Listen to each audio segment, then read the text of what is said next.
Hello. In this video, I'd like to take a little bit of time and talk about a FLIPL. Now, what is a FLIPL? A FLIPL is what the Army calls, it's an acronym for Financial Liability Investigation of Property Loss.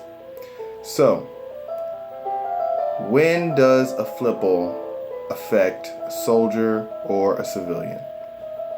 Well, when property is lost, damaged, destroyed, stolen, then the Army will initiate a FLIPL investigation. And that FLIPL investigation will usually have an IO or a financial liability officer. Now, what matters most for the soldier or the civilian who may be charged with liability from property that was lost, damaged, destroyed, or broken? Well, when you're being charged with a FLIPL, there are 4 elements that the government must prove in order to hold you liable for that FLIPL. And these elements are responsibility, culpability, proximate cause, and loss.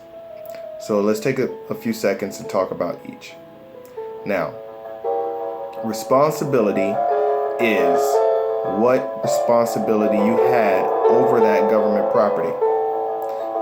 There are several different types of responsibility, and each type of responsibility carries with it different obligations.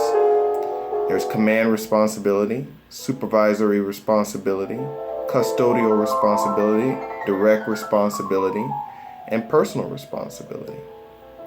And again, each one of those levels of responsibility hold different obligations towards the individual who was responsible for the property.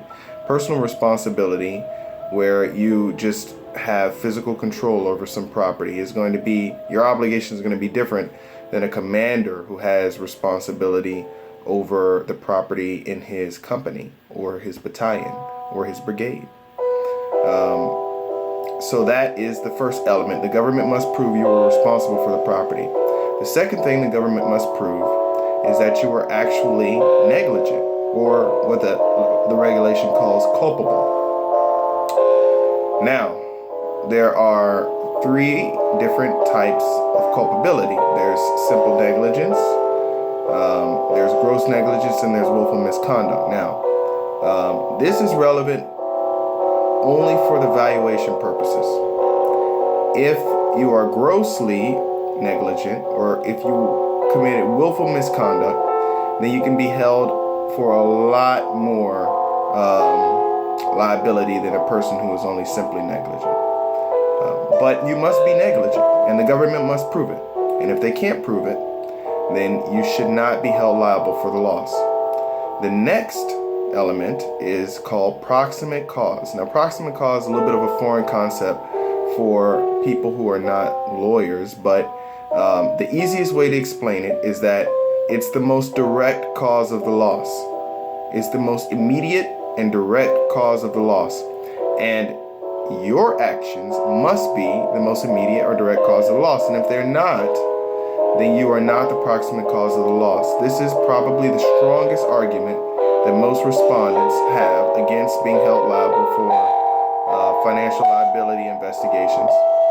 And you should always try to center your arguments around proximate cause if possible.